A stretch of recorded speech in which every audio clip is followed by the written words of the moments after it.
For years, both gun culture and corporate America have been obsessed with the idea of the veteran leader. Whether it's speakers like Jocko Willink, who have also created their own businesses, to this sort of rinse and repeat ex-special operations character goes into the world and becomes sort of a leadership influencer. It ranges from Navy SEALs to Army Rangers to Big Army and whatever you want to call it. But this idea kind of resonates across the United States. And today's topic is not going to be an easy one just to illustrate in a short phrase, because we're talking about leadership in decentralized environments. If we're going to try to hook you in or make an argument as to why you should listen to this, the inspiration, the illustration of it has come out by the interest in decentralization as a concept as well as a process in the United States. Remember, to the empire, decentralization looks like collapse. And while it could be easy to look at phrases like veteran bashing or the influence of video games like Call of Duty and Black Ops and these kind of insurgency arguments, which if you want to play an insurgency simulator, just go play Assassin's Creed.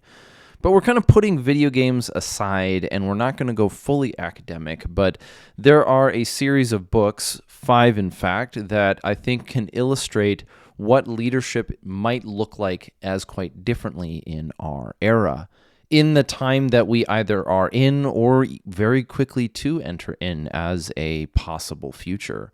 Decentralization means, or what is decentralization looks like when people practice more autonomy and more voluntary participation with one another, oftentimes more at the community level. If we were to look at centralization in politics, we could think no further than Louis XIV, the Sun King, or whatever his other titles were, where the absolute authority of the monarch dictated pretty much everything, or was the final say when it came to all of French life. But as the French Revolution replaced the kingdom with the nation state, so we can look at history and get a bit of a progression. That the progression in history that we're going to be focusing on in this episode sort of begins at the end of World War II and continues on to this day, and how warfare, insurgency, and you as the individual become both the target and the weapon, and in this case, in a decentralized world, the solution. But this episode is sponsored by Obsidian Arms, and Obsidian Arms is one of those companies that I have said represents the many facets of gun culture, and they have tools that can make your gunsmithing more effective and also come with a warranty that is pretty much on par with the best of them. Or you can look at their tools and parts, whether it's magazine extensions or some custom build options that maybe won't appear here on YouTube. But then you could also, if you're in the field of trying to bring something physical to this culture or to your economy, the economy that you have influence over, then look no further than Obsidian Arms at obsidianarms.com. Leave a comment if you can, if you've been able to take advantage of them, and thank them for supporting this show. So the title is Leadership in Decentralized Environments, or Leadership in a Decentralized World. If we are going to look at how leadership is not only attempted to be displayed, but oftentimes comes into touch with the messiness of the real world, you oftentimes get something like the manager, the guy who tells everybody what to do. And if anyone has in their life been micromanaged, you know what poor leadership looks like. Micromanaging is what happens when the leader stymies the success and the capabilities of his own team by not necessarily nitpicking, but refusing them to succeed in the areas they fit best, which we'll get into. But the first book that we're going to talk about, in the first part of this semi-academic, pseudo-academic, if you want to be insulting, journey, begins with Brave New War by Robb. Now, I've talked about this book before on the podcast, and Brave New War is it covers a lot of the Iraqi conflict during the global war on terror, particularly the earlier years. The book Brave New War is subtitled The Next Stage of Terrorism and the End of Globalization. However, I want to include a comment. That subtitle might I think the subtitle, if we were to look at it now in 2024 eyes, would be this next stage of terrorism in a world of globalization. Because I think one thing that might be missed, and I would need to reread it before I made this accusation of the author, is that globalization makes our form of terrorism and insurgency much more viable to the non-state actor. It also illustrates what these looks like. On page 17, John Robb mentions that non-state actors in the form of terrorists, crime syndicates, gangs, and network tribes. What is it? Let's pull the page up. Non-state actors in the forms of terrorists, crime syndicates, gangs, and network tribes are stepping into the breach to lay claim to areas once in the sole control of the states. And so what he's talking about in this era, or in this beginning section of the book, is how the people who are, let's say, fighting in the conflict are not necessarily state actors. They are people with their own interests, but we're going to get more into that with the next one. He talks about on page 27, guerrilla wars are primarily moral conflicts. They're primarily moral conflicts, and that there aren't any pivotal moments to decide the war. A decentralized conflict, he uses the example of how the American, maybe even the ISAF forces, had to contend with this decentralized enemy, which was sabotaging economic systems, fuel, and further in Iraq, that it was not so simple as taking out the leader. How decentralization makes insurgencies robust, let's say, maybe even, well, we might be able to go so far as to say anti-fragile, which we'll get to that in a little bit, against opposition, is that if you were to say cut off the head of one snake, you might find out that it's just a hydra and you have 30 more.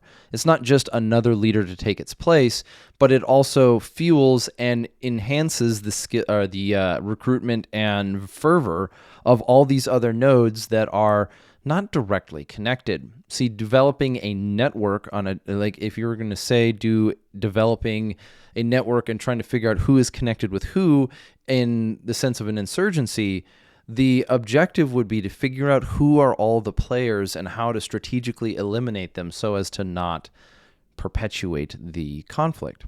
Or, well, you're going to perpetuate it because you're going to be fighting them. But what this means then is that what he goes on to say on page 137 is that in the future it will become harder and harder to put a name and face to our enemies. Again, this book was published quite a few years ago in 2007. This is before I joined the military. And in the years since, we've seen what this form of insurgency might look like outside of the Middle East itself. The second book is going to be Jivani, which is a book called Why Young Men, which is another book that I have illustrated or I've talked about occasionally on this show. And Jivani's story is the first part of the book, where he talks about his childhood and his upbringing and how he observed characters who were particularly preying on disaffected young men. You may have heard people like Rudyard Lynch, the What If Alt Hist guy, or other characters in our maybe greater in communication space, talk about how the disaffected lives of young men, particularly why do young men gravitate towards characters like Andrew Tate or Jordan Peterson, in another example. And what Jivani talks about in his book which is titled Rage, Race, and the Crisis of Identity, on how these organizations and individuals would perhaps seek out these disaffected young men who feel disconnected from their communities, disconnected from their culture. Or there was a pretty good line he had in here, which, if I recall right, was page 44. He talks about how with these young men being racially profiled might feel like a disturbing rite of passage. That's a somewhat a paraphrase from page 44, or into page 45, where later on in his interview, Matt articulated the kind of self-defeating attitude that can take hold when you think your country is designed to work against you.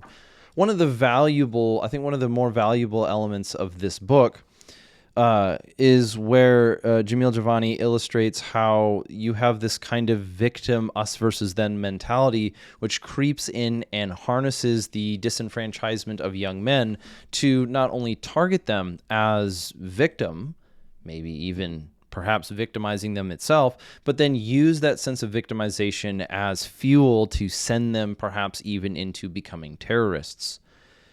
If you've been you may have heard some of the stories from veterans who were in the global war on terror in Iraq and Afghanistan, where they would encounter oftentimes young boys with their hands chained to the steering wheel of a car that was supposed to be a suicide bomb or a vehicle-borne IED.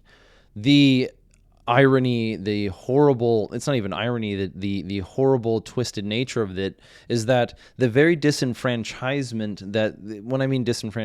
that those young men experiences, and they don't feel like they have a way forward, they don't feel connected to their community, their culture, they feel like the very environment that they live in is specifically created to keep them down, and they maybe just feel disaffected, and then this ideology tells them that the reason why you feel this way is because it was created by the evil bad guy, white man, whatever.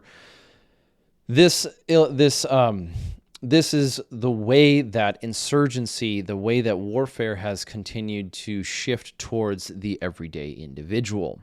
See, to look at it in a historical perspective, and maybe this is just my worldview, but I see the end of World War I as sort of the end of the von Clausewitz era of warfare, with the invention of the atom bomb and later the nuclear bomb, sort of putting a cap on what would be capable as far as conventional warfare.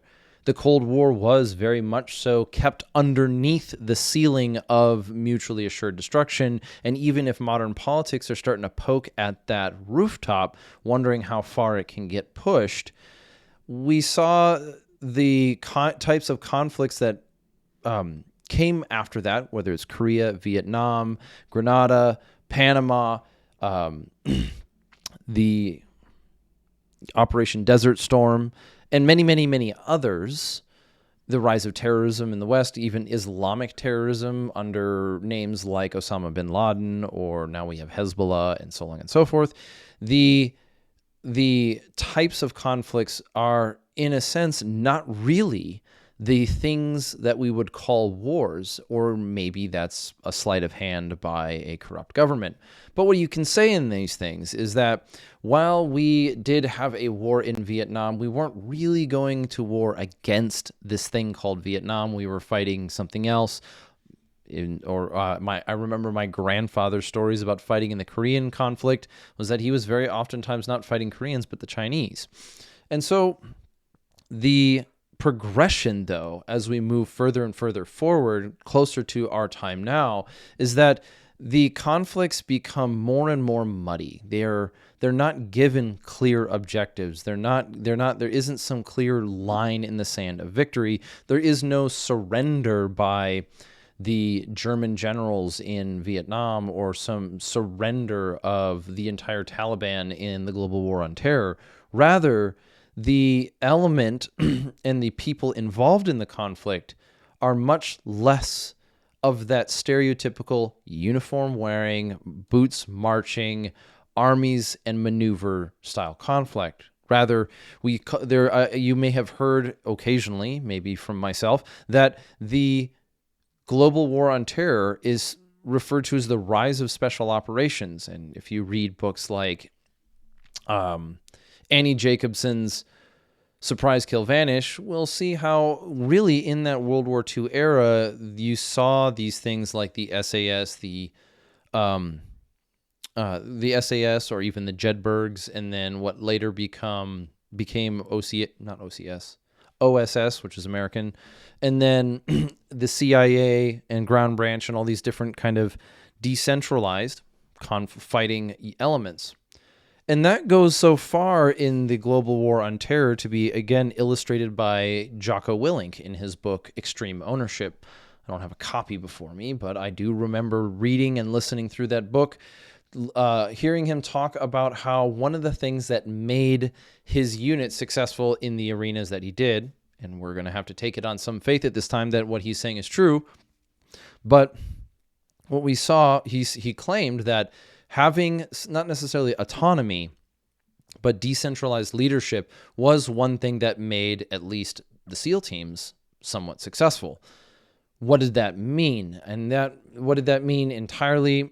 Him listing decentralization as a key factor in special operations and their success draws itself as a data point in this trajectory, as warfare and what we would see as warfare and conflict has slowly, maybe over 3 generations to where we are now, shift and mold from overt conventional conflict all the way down to Jamil Jivani's talk about insurgencies as weaponizing the youth of another country against them.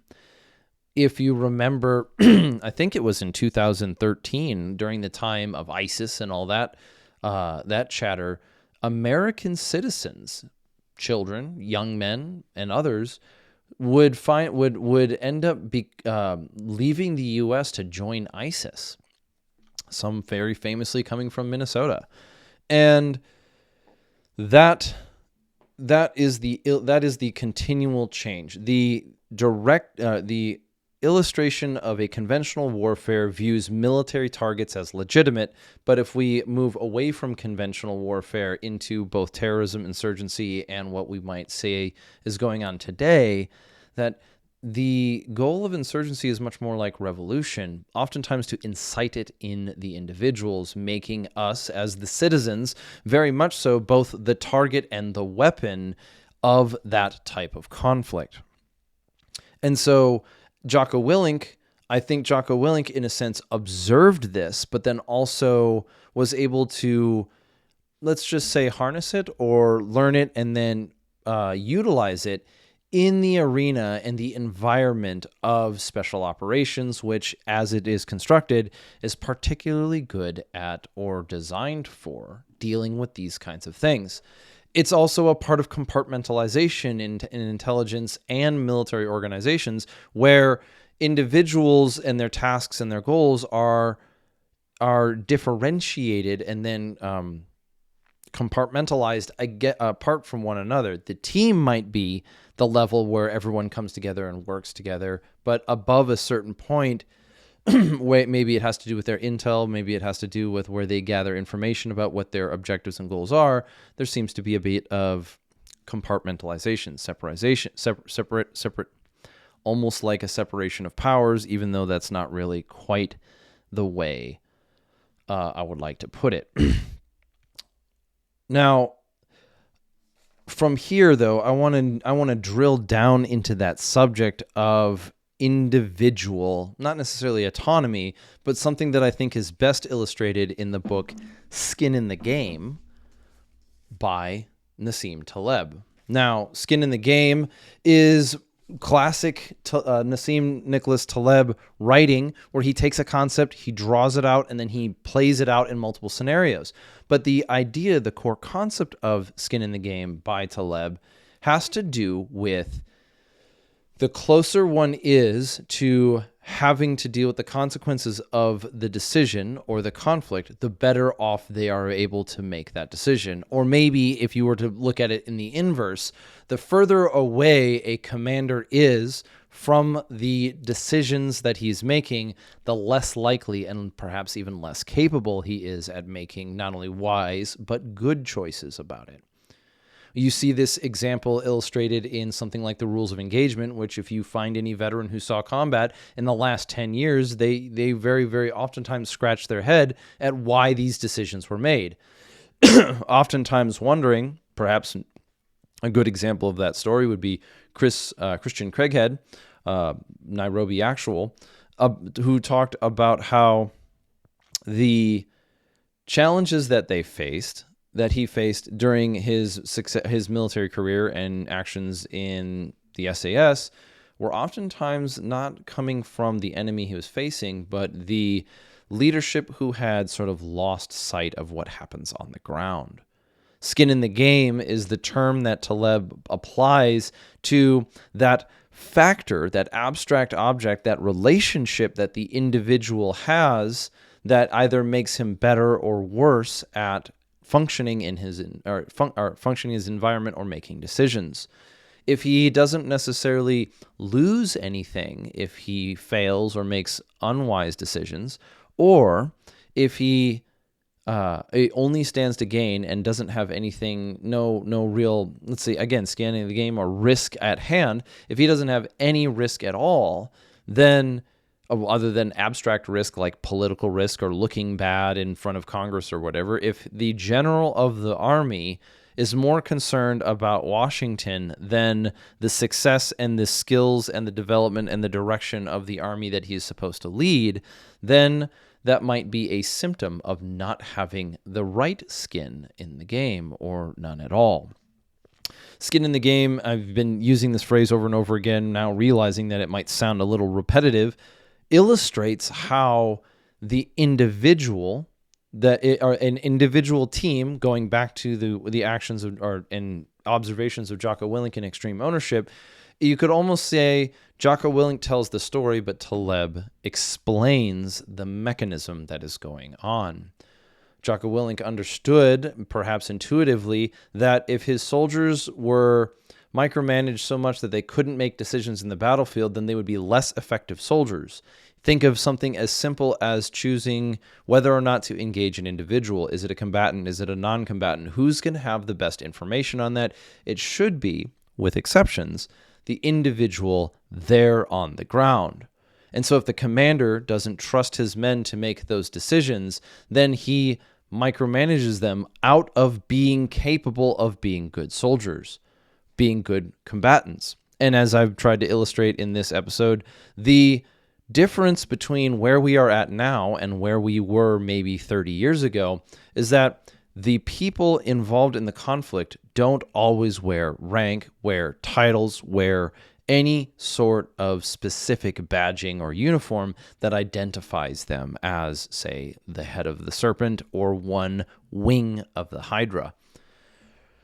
Rather, in our world, in our decentralizing world, our globalizing world and decentralizing world, the von Clausewitz style of leadership doesn't function in the world that we live in. It's not that leadership itself changes its entire format and its entire objective, but rather that in the world that we are facing, certain elements that make a good leader good at leading, some parts are becoming steadily more important. In fact, more indicative of whether that leader is successful in leading his men.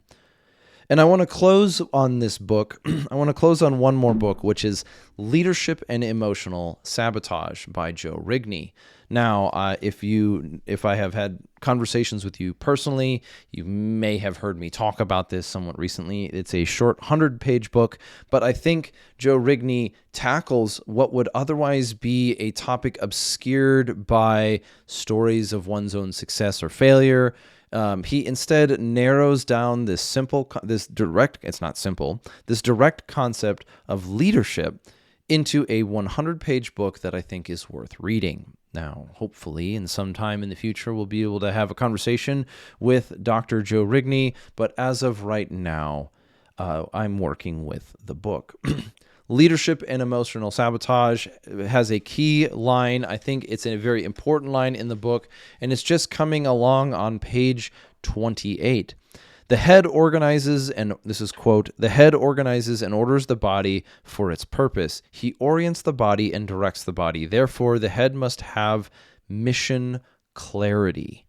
He must know what the mission is and what it isn't. See, in one of the things that plagues decentralized conflict is leadership that is looking for somebody else to tell them what is their mission, what is their goal, what does success look like, when the role of the leader, perhaps the duty and responsibility of a leader, whether we are talking about military, business, or in Rigney's example, the home, the church, and the world outside, one of the key, perhaps most important responsibilities of the leader is to determine what is the mission and what is not the mission. And his effectiveness at communicating that to the people he has influence over or some leadership over will in many ways determine whether or not he is even able to accomplish whatever that goal may be. There is another element to this that I think he draws out later in the book on accepting the responsibility of being the leader, which might harken back to Jocko Willink. But I put this the way that I did because of a series of observations that have come over a series of years of not only personal experiences, but reading and literature and observation, that one of the most important things that a leader can take away, or someone who is going to be leading, potentially leading, or even you are because you may have a home, is that there is going to be these ideas in tension. And if you want to use an example in shooting, competition shooting or otherwise, is that your speed and your accuracy will as you gain enough skill, eventually enter into tension. I can either shoot faster or more accurate while practicing, and what makes me skilled at shooting is to determine which one I need to focus on, which direction I need to lean into. Do I need to be more fast, or do I need to be more accurate in this specific circumstance? And in the world of decentralized leadership, the ideas that I believe in tension are, on the one hand, direction. That is what is and is not the mission. And the other is skin in the game and autonomy, where you push, not push the responsibility, but you develop your team, your individuals, such that they can make decisions on their own and they are trusted to do so. There has to be a letting go of some reins, some micromanagement on the one side, which would look, micromanagement would look very much so like the army, all these rules and regulations, an infinite number of I said so's and whatever, that the tension exists between what the mission is and isn't against the empowering the individual, but with skin in the game and autonomy. So thank you for listening to this episode on leadership in decentralized environments. This podcast is the fusion of the philosophy of violence and how we think about what is right and true and good. And so if you want to support the show or support some of our public land cleanups, you can go over to redactedculture.locals.com and support us directly there. If you want to find out more about these events and what we have coming in the future, head over to redactedllc.com, where you can both find our newsletter, The Dead Drop, or an events page, which at the time of posting is going to be pretty empty because we still have to get the dates secured for the next couple cleanups. Moving on from there, if you just also want to pick up some of our merch and support us in that way, then you can find it at redactedllc.com. But finally, remember, this episode is sponsored by Obsidian Arms, so if you want to give them a shout out or even check out their stuff, you can find them at obsidianarms.com. And as we go in closing, go forth now and conquer.